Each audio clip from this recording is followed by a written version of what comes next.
শাশুড়ি যখন বৌমাকে রান্না নিয়ে খোঁটা দেয়। মা আজকে কি রান্না করব? কি আর করবে, বাবু কালকে পনির নিয়ে আসছে না, ওটাই রান্না করো, গিয়ে যাও।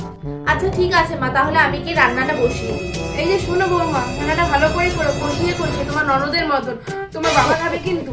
কি ননদের মতন করে রান্না করে নিয়ে যাব? ঠিক আছে, কালকে তো খাইনি, মাংস রান্না করেছিল আমার ননদ, এখন নিয়ে যাব। কালকে তো মঙ্গলবার, তাই খেতে পারেনি।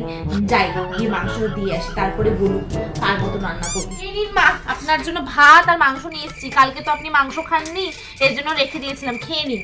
ঠিক আছে। বৌমা কি রেখেছো এসব? হলুদ বেশি, নুন কম, এসব রান্না হয়েছে নাকি? আমার মেয়েকে দেখোনি, আমার মেয়ে কত টেস্টি টেস্টি রান্না করে।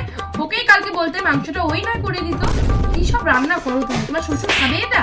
না মা, এটা তো আমি রান্না করিনি, এটা তো আপনার গুণবতী মাস্টার শেফ মেয়ে রান্না করেছে। হ্যাঁ নয় মা, হ্যাঁ।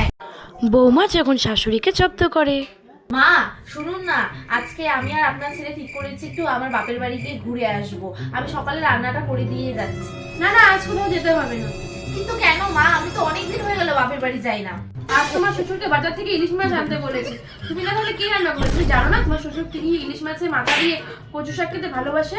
ইলিশ মাছের ভাপা এসব কি রান্না করবে তুমি না থাকলে? আচ্ছা আচ্ছা ঠিক আছে মা, তাহলে ভালোই হলো। তাহলে আমি এক কাজ করি, আমার মাকে আর মাসি পিসি সবাই আমাদের বাড়িতে এসেছে, সবাইকে আমি এখানেই রেখে নিই। আর বাবাকে বলি আরো 2টো ইলিশ মাছ বেশি করে নিয়ে আসতে, তারপরে আমরা সবাই মিলে একসাথে খাবো। আমি যাই, রান্না করতে হবে বাবা। বৌমা না, বৌমা তুমি তোমার বাপের বাড়ি যাও, বাবা বাপের বাড়ি যাও, যাও যাও। ঠিক আছে মা, আমি যাচ্ছি। আমি তো জানি আমার বাড়ির লোক আসবে শুনলে আপনি এমনিই যেতে দেবেন। আমি যাচ্ছি, আর সকালে রান্নাটা আজকাল করতে পারলাম না, আপনারা করে খেয়ে নেবেন, ঠিক আছে?